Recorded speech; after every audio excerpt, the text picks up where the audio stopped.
ಶ್ರೀಕೃಷ್ಣಾಯ ನಮಃ. ವಸುದೇವಸುತಂ ದೇವಂ ಕಂಸಚಾಣೂರಮರ್ದನಂ ದೇವಕೀ ಪರಮಾನಂದಂ ಕೃಷ್ಣಂ ವಂದೇ ಜಗದ್ಗುರುಂ.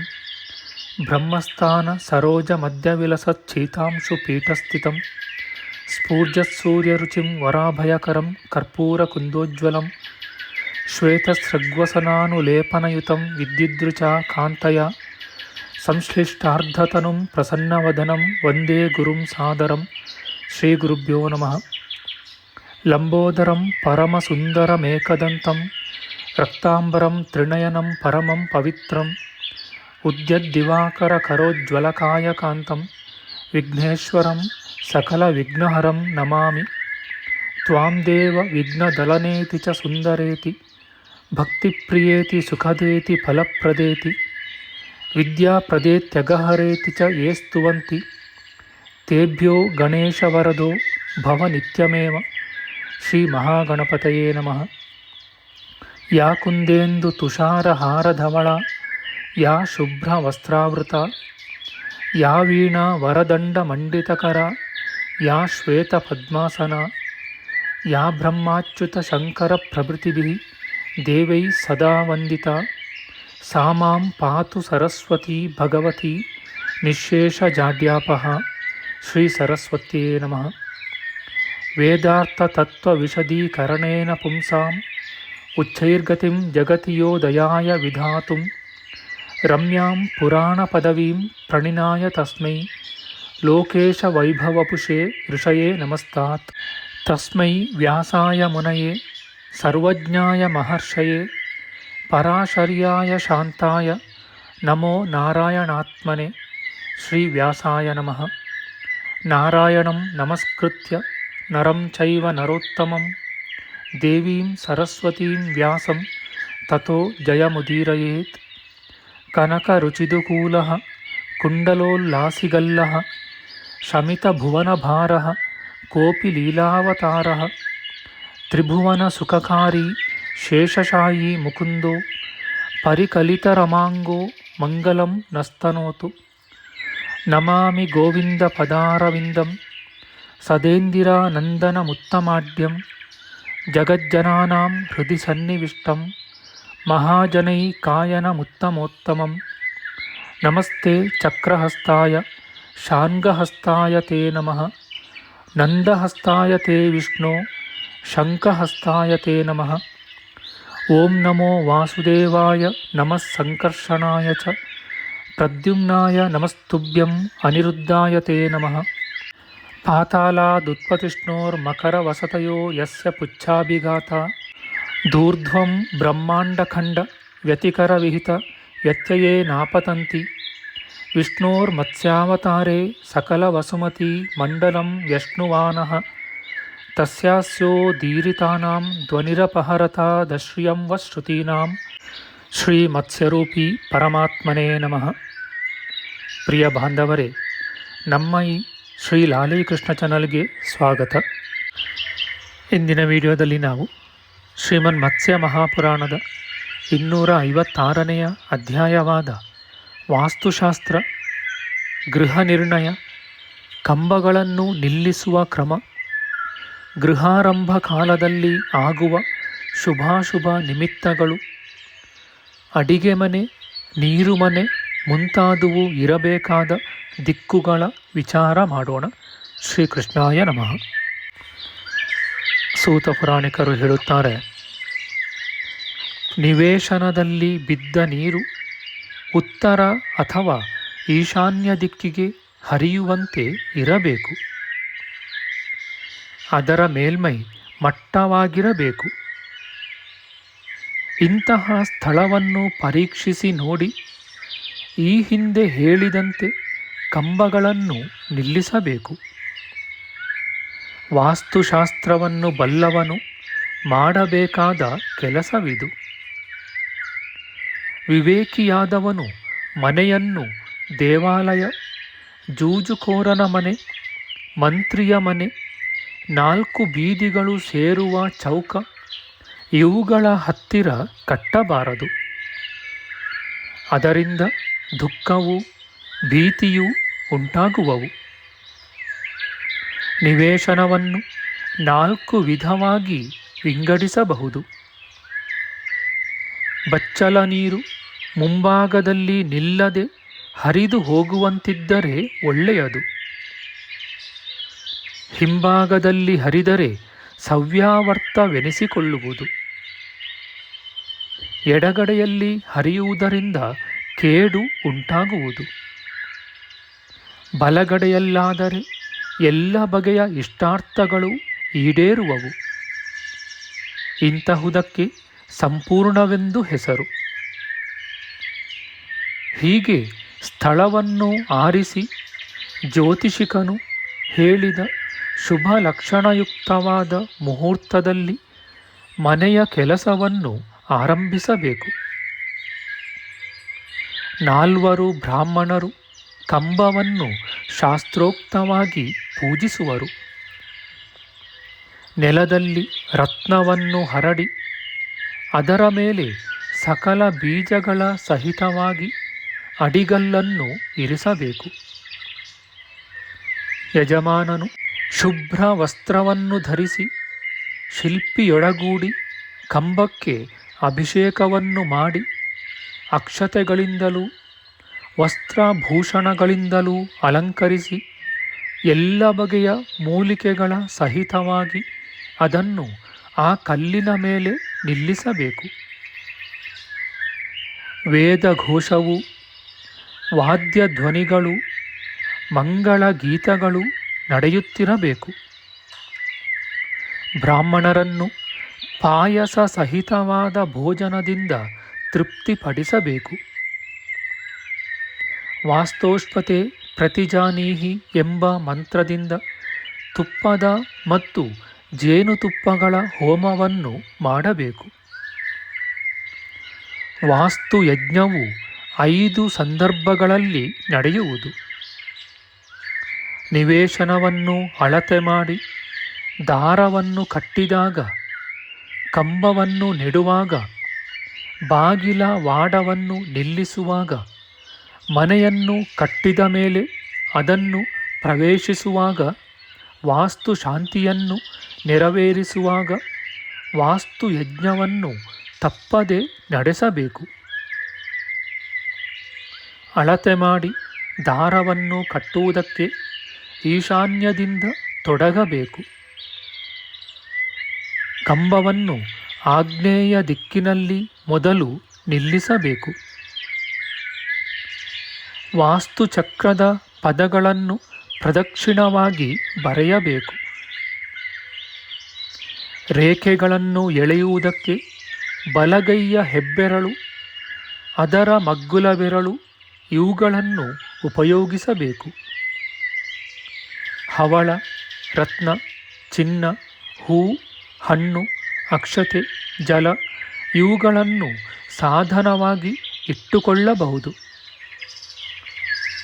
ಎಲ್ಲ ವಿಧವಾದ ಕಟ್ಟಡಗಳಿಗೂ ವಾಸ್ತುಚಕ್ರವನ್ನು ಬರೆಯುವಾಗ ಈ ನಿಯಮವನ್ನು ಅನುಸರಿಸುವುದು ಒಳ್ಳೆಯದು. ಬೂದಿ, ಇದ್ದಿಲು, ಸೌದೆ, ಉಗುರು, ಆಯುಧ, ಚರ್ಮ, ಕೊಂಬು, ಮೂಳೆ, ಓಡು ಇವುಗಳಿಂದ ಎಂದಿಗೂ ವಾಸ್ತುಚಕ್ರವನ್ನು ಬರೆಯಬಾರದು. ಹಾಗೆ ಬರೆದರೆ ದುಃಖ, ಕಷ್ಟ, ಭೀತಿ ಮುಂತಾದುವು ಒದಗುವುದು. ಗೃಹ ಪ್ರವೇಶ ಕಾಲದಲ್ಲೂ ಕಂಬವನ್ನು ನಿಲ್ಲಿಸುವುದು, ಸೂತ್ರವನ್ನು ಕಟ್ಟುವುದು ಮುಂತಾದ ವೇಳೆಗಳಲ್ಲಿಯೂ ಆಗುವ ಶಕುನಗಳನ್ನು ಶಿಲ್ಪಿಯು ಗಮನಿಸಬೇಕು. ಅವುಗಳಿಂದ ಶುಭ ಫಲಗಳು, ಅಶುಭ ಫಲಗಳು ಉಂಟಾಗುವವು. ಸೂರ್ಯನಿಗೆ ಎದುರಾಗಿ ಪಕ್ಷಿಯು ಭಯಂಕರವಾಗಿ ಕೂಗಿದರೆ ಭೀತಿ ಒದಗುವುದು. ಅಲ್ಲದೆ ಈ ಹಿಂದೆ ಹೇಳಿದ ಸಮಯಕ್ಕೆ ಸರಿಯಾಗಿ ಮನೆಯ ಯಜಮಾನನ ಯಾವುದಾದರೂ ಅಂಗವು ಅದುರಿದರೆ ವಾಸ್ತುಪುರುಷನ ಆ ಅಂಗವೆನಿಸಿದ ಮನೆಯ ಅಂಕಣದಲ್ಲಿ ಮನುಷ್ಯನ ಮೂಳೆಯು ನೆಲದೊಳಗೆ ಇದೆಯೆಂದು ತಿಳಿಯಬೇಕು. ನಿವೇಶನದಲ್ಲಿ ಅಂಕಣಗಳನ್ನು ಗುರುತು ಮಾಡಿದ ತರುವಾಯ ಆನೆ, ಕುದುರೆ, ಯಾವುದಾದರೂ ಘಾತುಕ ಮೃಗ ಇವು ಬಂದು ನಿಂತರೆ ಆ ಸ್ಥಳದಲ್ಲಿ ಆ ಪ್ರಾಣಿಗಳ ಮೂಳೆ ಇದೆಯೆಂದು ತಿಳಿದುಕೊಳ್ಳಬೇಕು. ಗುರುತಿಗಾಗಿ ದಾರವನ್ನು ಕಟ್ಟಿರುವಾಗ ನಾಯಿ ನರಿಗಳು ಅದನ್ನು ಹಾರಿದರೂ, ಕತ್ತೆಯು ಬಹು ಭಯಂಕರವಾಗಿ ಕೂಗಿದರೂ ಅವುಗಳ ಮೂಳೆಯು ನೆಲದಲ್ಲಿದೆಯೆಂದು ಭಾವಿಸಬೇಕು. ಈಶಾನ್ಯ ದಿಕ್ಕಿನಲ್ಲಿ ಕಾಗೆಯು ಸೌಮ್ಯವಾಗಿ ಕೂಗಿದರೆ ಅದೇ ಸ್ಥಳದಲ್ಲೋ ಅಥವಾ ಈಶಾನನ ಆಧಿಪತ್ಯಕ್ಕೆ ಸೇರಿದ ಅದರ ಸಮೀಪದ ಪ್ರದೇಶದಲ್ಲೋ ಧನವಿದೆಯೆಂದು ಅರಿಯಬೇಕು. ಗುರುತಿಗಾಗಿಯೂ ಅಳತೆಗಾಗಿಯೂ ಕಟ್ಟಿದ್ದ ದಾರವು ಕಿತ್ತು ಹೋದರೆ ಯಜಮಾನನ ಮನೆಯಲ್ಲಿ ಮರಣವು ಸಂಭವಿಸುವುದು. ಗೂಟವು ತಲೆ ಕೆಳಗಾದರೆ ರೋಗಪ್ರಾಪ್ತಿಯಾಗುವುದು. ನೆಲದೊಳಗೆ ಇದ್ದಿಲು ಸಿಕ್ಕಿದರೆ ಉನ್ಮಾದವು, ಮಡಕೆಗಳ ಚೂರು ದೊರೆತರೆ ಸಂಶಯವು ಒದಗುವವು. ನೆಲದಲ್ಲಿ ಕಪ್ಪೆಯ ಚಿಪ್ಪು, ಶಂಖ ಇವು ಇದ್ದರೆ ಆ ಮನೆಯ ಸ್ತ್ರೀಯರು ಜಾರಿಣಿಗಳಾಗುವರು. ಶಿಲ್ಪಿಯು ತಬ್ಬಿಬ್ಬಾದರೆ ಯಜಮಾನನಿಗೂ ಮನೆಗೂ ಕೇಡು ಸಂಭವಿಸುವುದು. ಸುಣ್ಣಪಾದದ ಕಲ್ಲಿನ ಮೇಲೆ ಇರಿಸಿದ ಕಂಬವು ಜಾರಿದರೆ ತಲೆನೋವು ಬರುವುದು. ಅದು ಕಳವಾದರೆ ವಂಶವೇ ಹಾಳಾಗುವುದು. ಸುಣ್ಣಪಾದದ ಕಲ್ಲು ತನ್ನ ಜಾಗದಿಂದ ಕದಲಿದರೂ, ಕಂಬವು ಮುರಿದು ಬಿದ್ದರೂ ಮೃತ್ಯು ಭೀತಿಯು ಒದಗುವುದು. ಕರಸಂಖ್ಯೆ ಹಾಳಾದರೆ ಮನೆಯ ಯಜಮಾನನಿಗೆ ಕೇಡು ಸಂಭವಿಸುವುದು. ಬೀಜಗಳನ್ನು ಮೂಲಿಕೆಗಳನ್ನು ಕಂಬದ ಅಡಿಯಲ್ಲಿ ಇಡದಿದ್ದರೆ ಭೂತಗಳಿಂದ ಭೀತಿಯುಂಟಾಗುವುದು. ಮೊದಲು ಆಗ್ನೇಯ ದಿಕ್ಕಿನಲ್ಲಿ ಕಂಬವನ್ನು ಸ್ಥಾಪಿಸಿ ಅದರ ಮೇಲೆ ಕಾಗೆ, ಗೂಬೆ ಮುಂತಾದವುಗಳು ಕುಳಿತುಕೊಳ್ಳದಂತೆ ಮರೆಗಾಗಿ ಕೊಡೆಯನ್ನು ಕಟ್ಟಬೇಕು. ತರುವಾಯ ಪ್ರದಕ್ಷಿಣವಾಗಿ ಉಳಿದ ಕಂಬಗಳನ್ನು ನಿಲ್ಲಿಸಬೇಕು. ಅಪ್ರದಕ್ಷಿಣವಾಗಿ ನಿಲ್ಲಿಸಿದರೆ ಅದರಿಂದ ಮನುಷ್ಯರಿಗೆ ಭಯ ಉಂಟಾಗುವುದು. ಆದುದರಿಂದ ಈ ಬಗೆಯ ಕೇಡು ಒದಗದಂತೆ ಎಚ್ಚರಿಕೆಯನ್ನು ತೆಗೆದುಕೊಳ್ಳಬೇಕು. ಕಂಬದ ಮೇಲ್ಗಡೆ ಹಣ್ಣು ಕಾಯಿಗಳಿಂದ ಕೂಡಿದ ಮರದ ರೆಂಬೆಯೊಂದನ್ನು ಕಟ್ಟಬೇಕು. ಕಂಬ, ಆಲಯ, ಬಾಗಿಲು, ವಾಸಗೃಹ ಇವೆಲ್ಲವೂ ಸ್ವಲ್ಪ ಮಟ್ಟಿಗೆ ಈಶಾನ್ಯ ದಿಕ್ಕನ್ನು ನೋಡುವಂತಿರಬೇಕು. ನಿಷಿದ್ಧವಾದ ದಿಕ್ಕಿಗೆ ಅಭಿಮುಖವಾಗಿ ಮಾತ್ರ ಇರಲೇಬಾರದು. ಶಾಸ್ತ್ರ ನಿಷಿದ್ಧವಾದ ದಿಕ್ಕಿಗೆ ಅಭಿಮುಖವಾದರೆ ಕುಲವು ನಾಶವಾಗುವುದು. ಮನೆಯನ್ನು ಕಟ್ಟಿದ ಬಳಿಕ ಅದಕ್ಕೆ ಸ್ವಲ್ಪ ಭಾಗವನ್ನು ಪುನಃ ಸೇರಿಸಿ ದೊಡ್ಡದು ಮಾಡಬಾರದು. ಹಾಗೆ ಮಾಡಬೇಕಾಗಿ ಬಂದಾಗ ಪ್ರಮಾಣಾನುಸಾರವಾಗಿ ಎಲ್ಲ ಕಡೆಯೂ ಮನೆಯನ್ನು ವಿಸ್ತರಿಸಬೇಕು.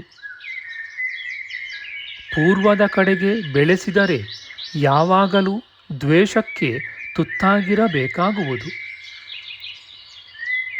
ದಕ್ಷಿಣ ದಿಕ್ಕಿಗೆ ಮನೆಯನ್ನು ಹೆಚ್ಚಿಸಿದರೆ ಮೃತ್ಯುವಿನ ಭೀತಿ ತಪ್ಪುವುದಿಲ್ಲ.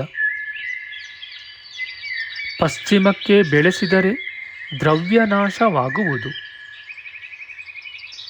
ಉತ್ತರದ ಕಡೆಗೆ ಹೆಚ್ಚಿಸಿ ಕಟ್ಟಿದರೆ ಸಂತಾಪವು ಬಹಳವಾಗುತ್ತದೆ. ಆಗ್ನೇಯ ದಿಕ್ಕಿಗೆ ಬೆಳೆಸಿದರೆ ಅಗ್ನಿಭೀತಿ ಒದಗುತ್ತದೆ. ನೈಋತ್ಯ ದಿಕ್ಕಿನಲ್ಲಿ ಮನೆಯನ್ನು ಬೆಳೆಸಿ ಕಟ್ಟಿದರೆ ಮಕ್ಕಳು ಏಳಿಗೆಗೆ ಬರುವುದಿಲ್ಲ. ವಾಯವ್ಯದಲ್ಲಾದರೂ ವಾತರೋಗ ಪ್ರಾಪ್ತವಾಗುತ್ತದೆ. ವಾಸಗೃಹವನ್ನು ಮತ್ತೆ ಈಶಾನ್ಯ ದಿಕ್ಕಿಗೆ ಬೆಳೆಸಿದರೆ ಅನ್ನಹಾನಿಯಾಗುತ್ತದೆ. ಆ ದಿಕ್ಕಿನಲ್ಲಿ ದೇವರ ಮನೆಯೂ ಶಾಂತಿಗೃಹವೂ ಇರಬೇಕು. ಆಗ್ನೇಯ ದಿಕ್ಕಿನಲ್ಲಿ ಅಡಿಗೆಯ ಮನೆಯು, ಅದರ ಸಮೀಪದಲ್ಲೇ ಸ್ವಲ್ಪ ಉತ್ತರಕ್ಕೆ ಬಾವಿಯೂ ಇರಬೇಕು. ಮನೆಯ ಸಾಮಾನುಗಳೆಲ್ಲವನ್ನು ನೈಋತ್ಯ ದಿಕ್ಕಿನ ಉಗ್ರಾಣದಲ್ಲಿ ಇರಿಸಬೇಕು. ಬಂದು ಹೋಗುವವರೆಲ್ಲರೂ ಕುಳಿತುಕೊಳ್ಳುವ ಕೊಠಡಿಯನ್ನು ಹೊರಗಡೆ ಕಟ್ಟಬೇಕು. ಸ್ನಾನದ ಮನೆಯು ಹೊರಗಡೆಯೇ ಇರಬೇಕು. ಧನಧಾನ್ಯಗಳನ್ನು ಸುರಕ್ಷಿತವಾಗಿ ಇಡುವ ಮನೆ ವಾಯವ್ಯದಲ್ಲೂ, ಕರ್ಮಶಾಲೆಯು ಅದರ ಹೊರಭಾಗದಲ್ಲೂ ಇರಬೇಕು. ಇದುವೇ ಯಜಮಾನನಿಗೆ ಕ್ಷೇಮವನ್ನುಂಟು ಮಾಡತಕ್ಕ ಗೃಹರಚನಾ ವಿಧಿಯು. ಇತಿ ಶ್ರೀ ಮಾತ್ಸ್ಯೇ ಮಹಾಪುರಾಣೆ ವಾಸ್ತುವಿದ್ಯಾಸು ಗೃಹನಿರ್ಣಯೋ ನಾಮ ಷಟ್ಪಂಚಾಶದಧಿಕ-200ತಮೋಧ್ಯಾಯಃ. ಶ್ರೀಕೃಷ್ಣಾರ್ಪಣಮಸ್ತು. ನಮ್ಮ ಮುಂದಿನ ವಿಡಿಯೋದಲ್ಲಿ ನಾವು ಶ್ರೀಮನ್ ಮತ್ಸ್ಯ ಮಹಾಪುರಾಣದ 257ನೆಯ ಅಧ್ಯಾಯವಾದ ವಾಸ್ತುಶಾಸ್ತ್ರ, ಮನೆಯನ್ನು ಕಟ್ಟುವುದಕ್ಕೆ ಮರವನ್ನು ತರುವ ಕ್ರಮ, ಪ್ರಶಸ್ತವಾದ ಮರಗಳು, 8 ಬಗೆಯ ಆಯಗಳು, ಅವುಗಳ ಲಕ್ಷಣ ಮತ್ತು ಫಲಗಳ ವಿಚಾರ ಮಾಡೋಣ. ಆಧ್ಯಾತ್ಮಿಕ ಚರ್ಚೆ ಮತ್ತು ವಿಚಾರ ವಿನಿಮಯಕ್ಕಾಗಿ ಶುರು ಮಾಡಿದ ಈ ಚಾನಲ್ನಲ್ಲಿ ನಾವು ಅಪ್ಲೋಡ್ ಮಾಡುವ ಎಲ್ಲ ವಿಡಿಯೋಗಳನ್ನು ಸಂಪೂರ್ಣವಾಗಿ ನೋಡಿ ನಿಮ್ಮ ಸಲಹೆಗಳನ್ನು ಕಮೆಂಟ್ ಬಾಕ್ಸ್ನಲ್ಲಿ ಬರೆಯಿರಿ. ಈ ಚಾನಲ್ಗೆ ಸಬ್ಸ್ಕ್ರೈಬ್ ಮಾಡಿ ಹಾಗೂ ಬೆಲ್ ಬಟನ್ ಒತ್ತಿ ನಾವು ಹಾಕುವ ಎಲ್ಲ ವಿಡಿಯೋಗಳನ್ನು ನೋಡಿ ಪ್ರೋತ್ಸಾಹಿಸಿ. ಕೃಷ್ಣಂ ನಾರಾಯಣಂ ವಂದೇ ಕೃಷ್ಣಂ ವಂದೇ ವ್ರಜಪ್ರಿಯಂ ಕೃಷ್ಣಂ ದ್ವೈಪಾಯನಂ ವಂದೇ ಕೃಷ್ಣಂ ವಂದೇ ಪೃಥಾಸುತಂ. ಶ್ರೀಕೃಷ್ಣಾಯ ನಮಃ.